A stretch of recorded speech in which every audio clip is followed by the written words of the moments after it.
For the past 27 weeks, we have been working our way through the letter of Second Corinthians. And today we've come to the 13th chapter, to the final chapter of this great epistle. And it is here that the Apostle Paul gives the people in the church in the city of Corinth his final words before he would come to visit them. His final instructions to them as to how they might correct the sin that was in their fellowship, how they might set things right with God, and how they might set themselves apart from the thinking of this world.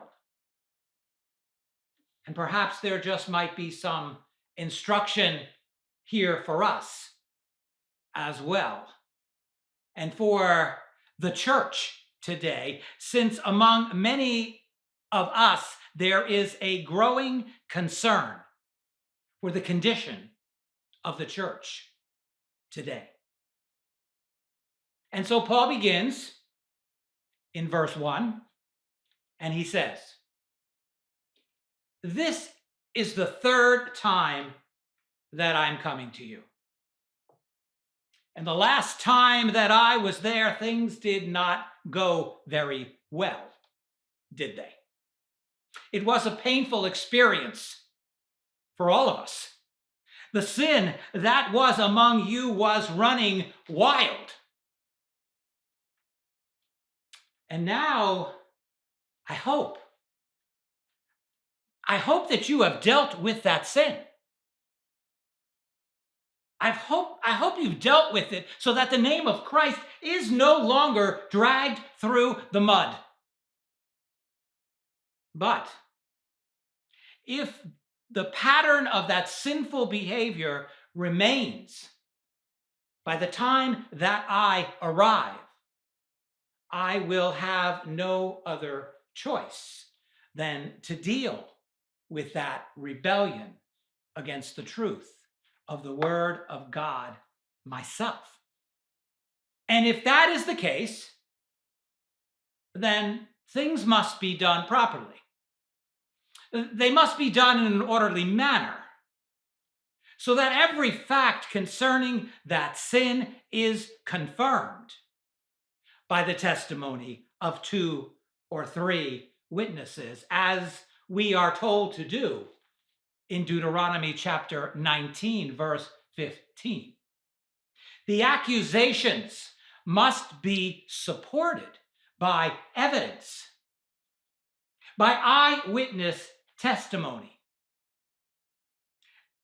And as I have previously said to you when I was present with you the second time, though for now I am absent from you, still I say the same words that I said to you then, and I say them in advance now to you. I warn you again that those who have sinned in the past and who continue in their sin as if there will be no accountability before the Lord, they need to pay attention to this.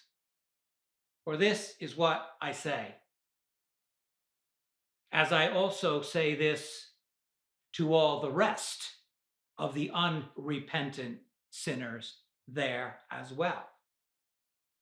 I wish to remind all of you of what it says in Proverbs chapter 3, that the Lord disciplines those whom he loves.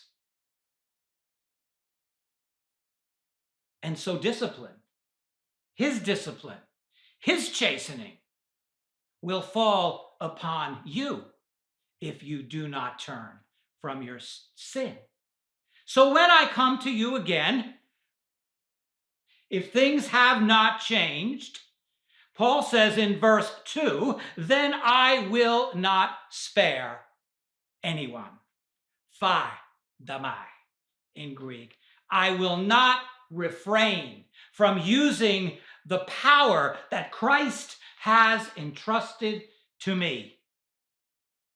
This time I will hold back nothing.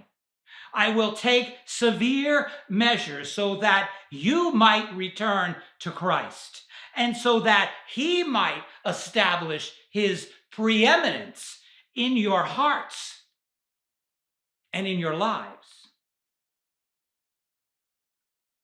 And for some of us, that has been a difficult and a painful lesson to learn, hasn't it? And so Paul says in verse 3, since you are seeking for proof, since you're looking for evidence of the Christ who speaks in me and who speaks through me, perhaps if I exercise this severe authority towards you as a faithful parent, a faithful spiritual parent, then perhaps you will see the truth and you will mend your ways. Paul would not leave his spiritual children in their sin and in their disobedience.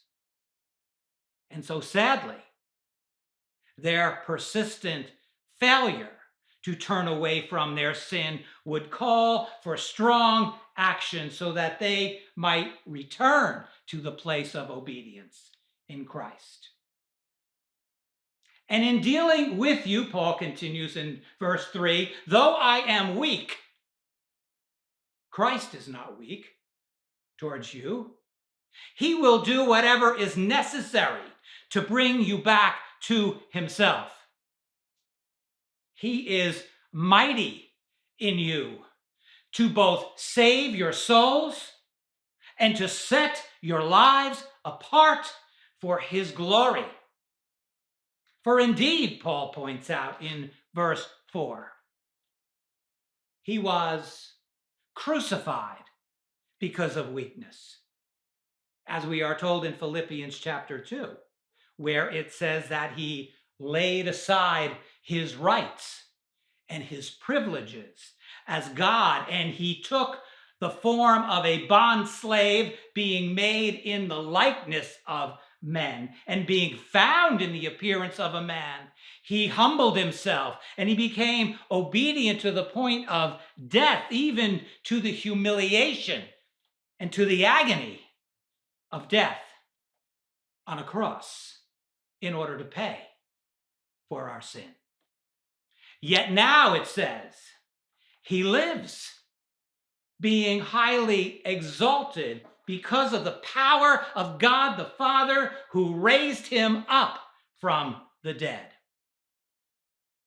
And so now in the glory of heaven, he has a name that is above every name.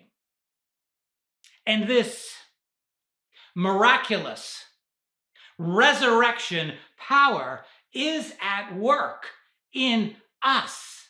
It is perfected in our weakness so that now we might live for him and so that we might have eternal life in him. So we shall live with him forever. And this power, the power of God, is directed towards you, Paul says, to you who truly belong to him. But the question is this: do you really belong to him? Test yourselves, Paul advises us in verse 5. Parazzo in Greek. Look at your life to see if you are in the faith.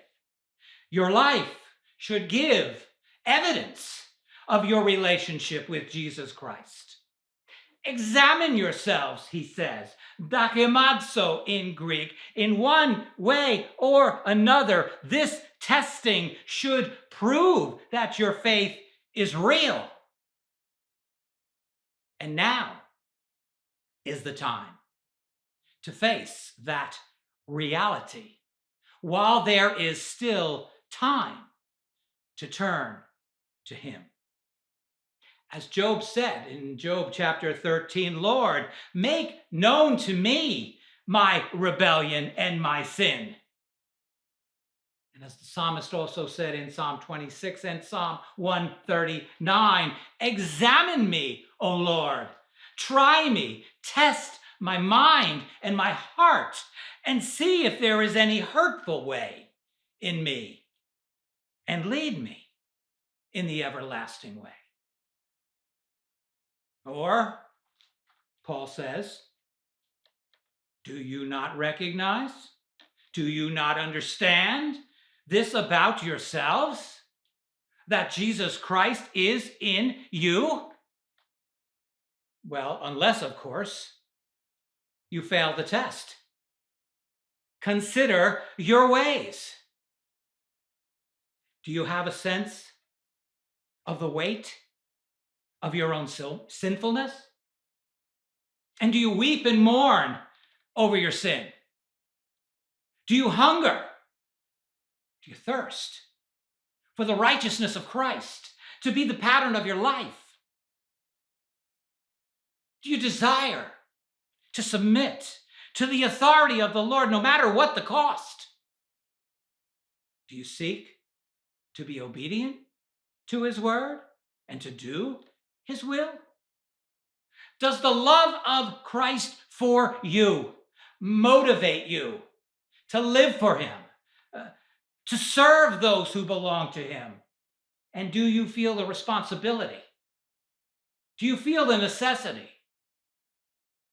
Do you feel the urgency to reach out to those who have not come to him for the forgiveness of their sin, and so they are on their way to an eternity of pain and of suffering? These are the things that characterize those who belong to Jesus Christ. And I trust, Paul says in verse 6, that you will realize and you will come to know that we ourselves do not fail the test, that we truly do belong to the Lord. Now, dear brothers and sisters in Christ, Paul says in verse 7, we pray to God that you do no wrong, not so that we ourselves may appear to be approved by God, not so that we look good in front of everyone and we appear to have done our job among you. No, but our hearts ache for you. They ache so that you might do what is right before the Lord, even if we should appear to be unapproved by him.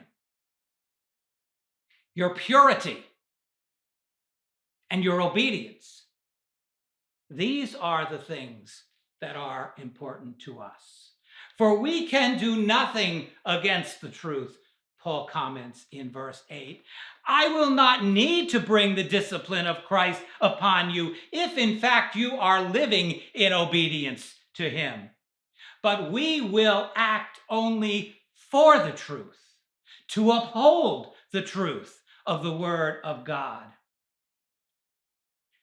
For we rejoice, we are content when we ourselves are seen as weak by the world or even by you, but you are seen as strong in your faith.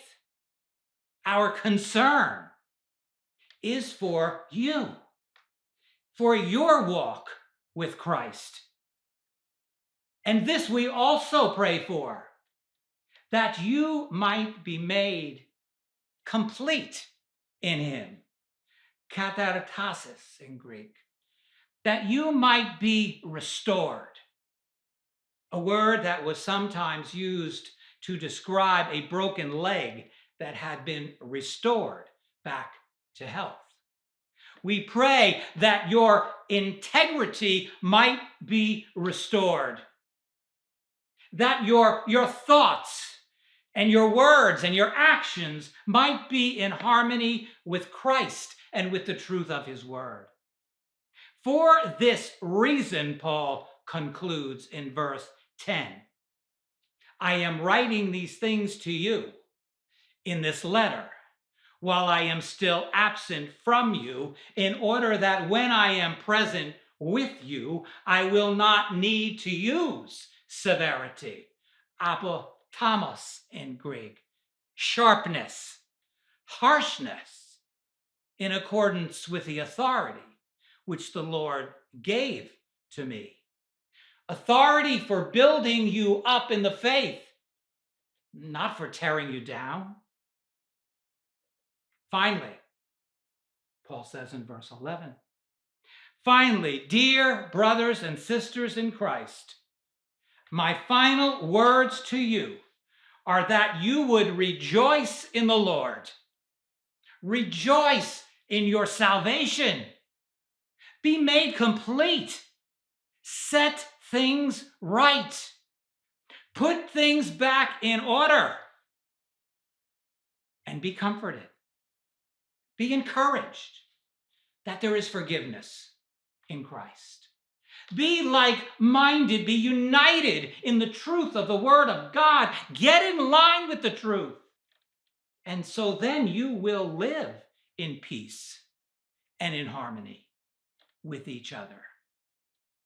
And if you will do these things, then the God of love and of peace will be with you. Your obedience to him will result in his blessing towards you. Dear brothers and sisters, Paul says, greet one another with a holy kiss, a sign of your mutual fellowship and of your affection for each other. A custom back then. A kiss on the cheek, men to men, women to women. Paul says all of the saints, all of the believers here in the province of Macedonia, in all the churches, greet you. And finally, Paul adds in verse 13, may the grace, may the undeserved favor of Jesus Christ, who gave his life for us, and may the love of God, the Father, who is now our Father, and may the fellowship of the Holy Spirit, who now lives in those of us who belong to Christ, may that be true with you all. And I pray that these words of the Apostle Paul to those in the church in the city of Corinth, I pray that they might resonate in our hearts and cause us to set ourselves apart so that we might live to bring honor and glory to the name of Christ Jesus, our Lord. Amen.